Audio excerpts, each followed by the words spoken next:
Hello friends, welcome to graphics innovative. After effect के एक नए ट्यूटोरियल में आज हम सीखेंगे सनबर्स्ट क्रिएट करना।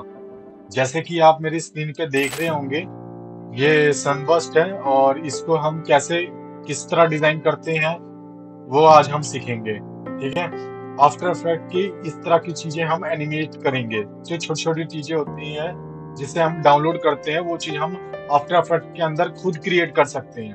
ठीक है, तो इसके लिए हम पहले अपना आफ्टर इफेक्ट ऑन करेंगे और यहाँ पे हम जाएंगे न्यू कंपोजिशन एक ले लेते हैं, जिसमें मैं विड्थ रख रहा हूँ 1920 और एंड हाइट 1080 पे रखते हैं। और मैक्सिमम 1 मिनट की हम वीडियो बना लेते हैं या 30 सेकंड की, कुछ भी आप कर सकते हैं फिलहाल के लिए अभी। और यहाँ पे मैंने ओके कर देना है। ठीक है, ओके करने के बाद मैं क्या करता हूँ, यहाँ पे एक सॉलिड लेयर ले लेता हूँ। ठीक है, सॉलिड लेयर इसलिए ले रहा हूँ, कोई भी कलर का भी ले लो फिलहाल। ओके किया मैंने।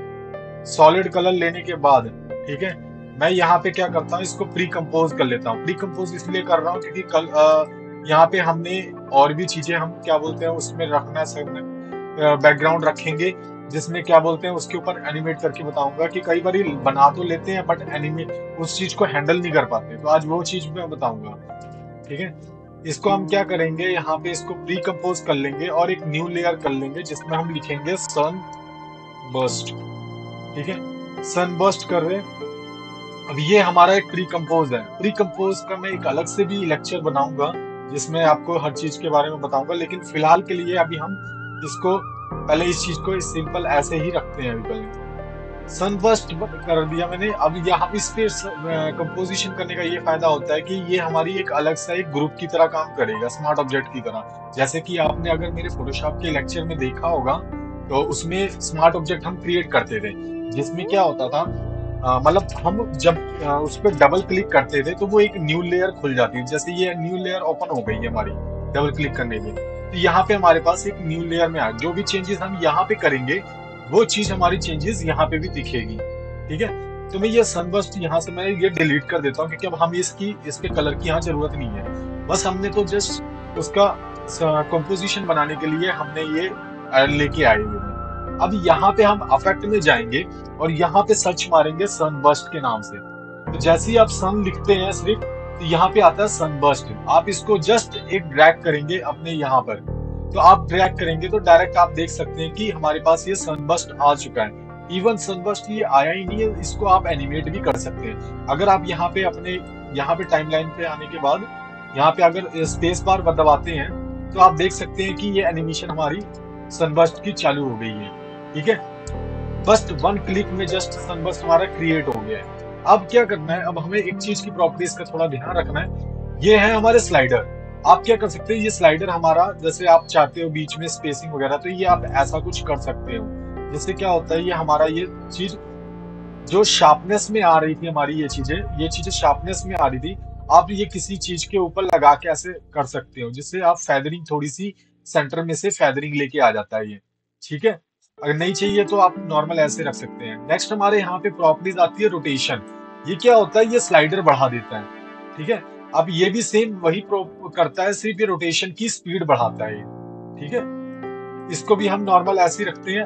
अभी हम क्या, और नेक्स्ट हमारे पास आता है यहाँ पे ये ऑटो ही रहने देना है। और यहाँ अब इसके बाद क्या है, हमारे पास यहाँ पे आता है आउटर रेडियस। आउटर रेडियस देख सकते हैं कि हमारे पास बहुत ज्यादा आउटर रेडियस आ रखा है। ठीक है, ये स्लाइडर का क्या काम है, ये हमें स्पीड करता है। यहाँ से हम करेंगे अगर रोटेशन स्पीड अगर बढ़ा देते हैं, तो यहाँ से अगर हम रोटेशन की स्पीड बढ़ा देते हैं तो ये और फास्ट हो जाता है। ठीक है, और सेम एज इट इज अगर मैं इसको थोड़ा कम कर देता हूँ तो बिल्कुल स्लो स्लो चलेगा। ठीक है, तो आप देख सकते हैं इसको अपने आप हैंडल कर सकते हैं। जितना भी आपने रखना है, मैंने और स्लो करना चाहता हूँ तो और स्लो भी कर सकते हैं।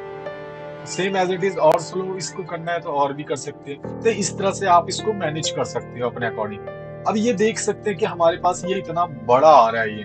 ठीक है, तो हम इसको कैसे मैनेज करते हैं, यहाँ पे हमारे पास आता है आउटर रेडियस। जब इस आउटर रेडियस को हम अपना कम करते हैं, तो ये देखेंगे तो आप धीरे धीरे ये सर्कल जो रेडियस है, जैसे कि आपने मैथमेटिक्स में पढ़ा होगा कि डायामीटर और रेडियस होता है एक सर्कल के लिए हम यूज करते हैं। डायामीटर क्या होता है, पूरा जब सर्कल की लेंथ होता है, दोनों रेडियसों को मिला के जो बनता है पूरा वो डायामीटर बन जाता है। और जो हाफ पोर्शन का ये होता है, जैसे इतना सा ये वाला रे का इतना पार्ट है, तो हम इसको रेडियस कहा जाता है।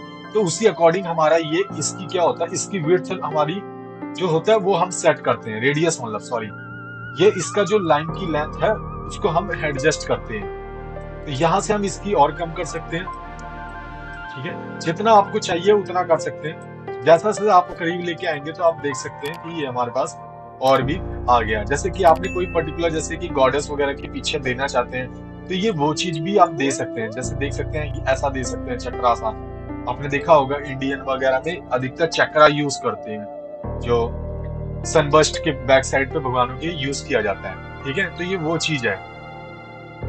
फिर यहाँ पे हमारे पास नंबर ऑफ रेज होता है, आप चाहें तो इसको बढ़ा भी सकते हैं। जैसे कि आप देख सकते हैं ये आप बढ़ा भी सकते हैं, इसको मैंने बढ़ा दिया जैसे, तो ये आप एक तरह से व्हील की तरह भी यूज कर सकते हैं। ये अधिकतर आपने देखा होगा जैसे कि अशोका चक्र है जो आन तिरंगे का, उसमें ऐसी चीजें एनिमेट करवाया जा सकता है, ठीक है। नेक्स्ट क्या है, यहाँ पे हमारे पास आता है इनर रेडियस। इनर रेडियस का क्या काम है, जैसे कि आपने ये चीज है, अब जो अंदर का रेडियस का पार्ट है ना, ये वो मैनेज कर रहा है। तो इसको इंटर जब करते हैं आप आगे की तरफ को ड्रैग करते हैं, जस्ट इसके ऊपर ऐसे क्लिक रखना होता है तो आपके पास यहाँ पे एक एरो सा सिंबल आ जाता है, हैंड सा आइकन दिखाएगा। बस इसको आपने क्या करना है, इसको जैसे इंक्रीज करना है तो आप ऐसे भी कर सकते हो। जैसे अगर इसको करना चाहते हो तो ऐसे चक्र की तरह भी दिखा सकते हो, प्लस इसको आप रिड्यूस कर सकते हो। वैसे तो चक्र में हमेशा 0 पे रखने तो ज्यादा अच्छा लगता है, ठीक है। नेक्स्ट हमारे पास क्या आ रहा है, यहाँ पे स्लाइडर फेदर आ रहा है। ये क्या है, स्लाइडर फेदर असल में इसमें कहीं दिखता नहीं है, वैसे इतना ज्यादा फर्क नहीं पड़ता, ये बीच में यहाँ पे दिखाई शो करता है ये, ठीक है। आप देख सकते हैं यहाँ पे इतना ज्यादा फर्क नहीं आता है इसका स्लाइडर का, तो हमें इसकी जरूरत नहीं है। नेक्स्ट हमारे पास आता है बैकग्राउंड। हमने क्या करना होता है, नो बैकग्राउंड ही रखना पड़ता है। अगर व्हाइट बैकग्राउंड हमने रख दिया तो हमारा जो हम उसको ब्लेंडिंग नहीं कर पाएंगे, पीछे ब्लेंड नहीं कर पाएंगे बैकग्राउंड के साथ, और वो व्हाइट बैकग्राउंड से कोई ना कोई बैकग्राउंड के साथ अटैच हुआ हुआ आएगा। तो हम यहाँ पे नो बैकग्राउंड ही यूज करते हैं। इवन अब जैसे आपने ये बना दिया है, ठीक है, आप इसको मैं एक्सटेंड कर सकता हूँ, मैं जैसे कि मैं इसको थोड़ा बढ़ा देता हूँ।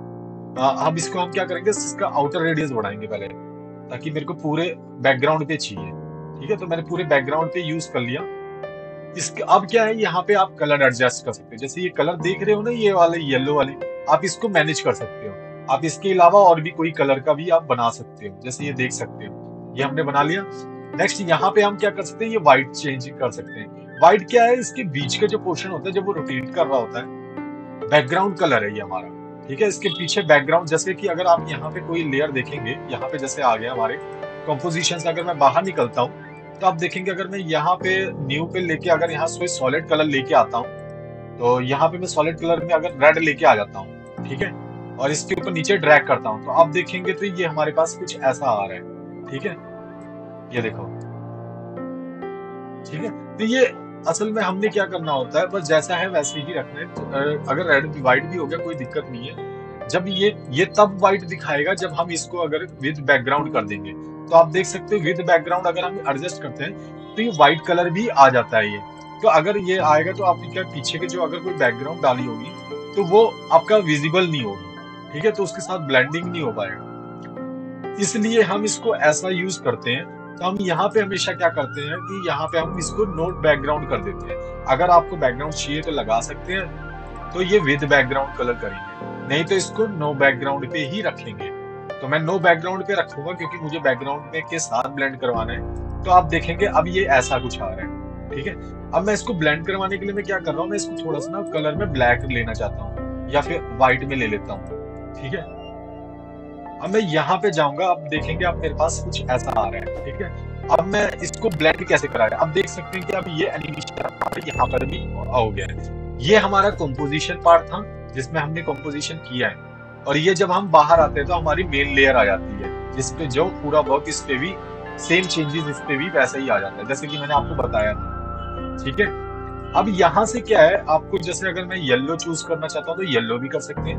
अब मैं यहाँ पे येलो कलर करना चाहता हूँ, जैसे कि पहले था हमारा, तो मैं ये येलो कलर यहाँ पे डाल दिया, ठीक है।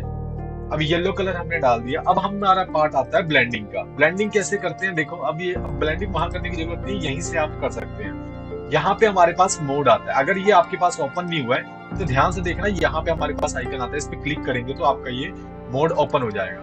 मोड मतलब होता है कि हम जो ब्लेंडिंग मोड यूज करते हैं उसके लिए हम मोड यूज करते हैं। यहाँ क्लिक करेंगे, और यहाँ पे जाने के बाद आप चेक कर सकते हैं कि आपका ब्लेंडिंग मोड से क्या आता है, और आप देखेंगे कि ये हमारा बिल्कुल मल्टीपल अच्छा तरीके से आ गया है। इसके अलावा आप लाइट सा चाहते हैं कुछ, आप इस पे मल्टीपल ये ब्लेंडिंग प्रॉपर्टीज यूज करके देख सकते हैं। जैसे कि ये वाला परफेक्ट बैठ गया क्योंकि हमने मल्टीप्लाई कर दिया। तो आप कोई भी हम यहाँ पे आराम से इस तरह का बैकग्राउंड यूज कर सकते हैं। देख सकते हैं आप, इस तरह किया मैंने, ये हमने ब्लेंड कर दिया उसके साथ। मतलब कोई भी कलर हो लेकिन आपका वो ब्लेंड हो जाएगा बैकग्राउंड के अकॉर्डिंग। अगर मैं इस पे कोई कलर चेंज कर देता हूँ, जैसे कि अगर मैं इस पे कलर चेंज कर देता हूँ,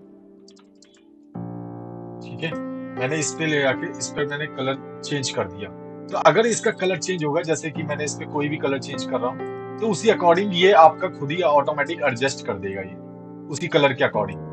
तो इसीलिए हम इसको मल्टीप्लाई कलर यूज किया होगा। मैं कंट्रोल Z दबा के दोबारा वैसे आ जाता हूँ, और अब हम इस तरह के इफेक्ट आराम से क्रिएट कर सकते हैं, और आप इसको इजीली यूज कर सकते हैं किसी भी जगह पे। चाहे कोई भी आप इस पे टेक्स्ट डाल दो, ठीक है। अगर जैसे हमने टेक्स्ट डाल दिया कोई मतलब बिग सेल का, जैसे बिग सेल, जो कि अधिकतर कंपेन एड कंपेन वगैरह यूज करने में काम आता है, ठीक है। तो मैं यहाँ से जाने के बाद जैसे मैंने ये डाल दिया और ये मैंने यहाँ पे ऐसे कर दिया, ठीक है। ये इसलिए प्रॉब्लम आता है क्योंकि हमारा कैप्स लॉक ऑन होता है। आप इसको क्या करेंगे, कैप्स लॉक जब काम हो जाता है तो आप कैप्स लॉक बंद जरूर कर दें, ठीक है। ये आ गया। उसके बाद हमारे पास यहाँ पे आएगा बोल्ड। हम इसका बोल्ड प्रॉपर्टी यूज करते हैं, और इसकी थोड़ा सा हम इसके ये हमारे स्पेसिंग जो आ रही है हम इसको ऐसे रखते हैं, और यहाँ से हम ऐसे रखने के बाद हम इसको ऐसे कर सकते हैं, ठीक है। तो आप देख सकते हैं अब हमारे पास जो आएगा वो कुछ ऐसा आएगा। मतलब मेरा मेन मकसद क्या बोलते हैं उसका ये चीज का था कि हम कुछ इस तरह का कुछ क्रिएट कर सकते हैं, कुछ भी। मतलब चाहे तो बिग सेल का हम यहाँ पे कलर भी चेंज कर सकते हैं। यहाँ पे हमने चेंज कर दिया कलर इसका। तो आप चाहे तो ऐसे ऐसे चीजें आप बना सकते हैं। ये कहाँ पे यूज होते हैं, ज्यादातर जैसे कार्टून्स वगैरह होती हैं, ठीक है, या फिर कोई स्लाइड्स हमें एनिमेशन पीछे करवाना है, अपना कुछ इफेक्ट बनाना होता है, तो वहां पे हम ये यूज करते हैं, ठीक है। और अगर आपको ये लेक्चर अच्छा लगा तो प्लीज लाइक एंड सब्सक्राइब करना ना भूलें। Thanks for watching.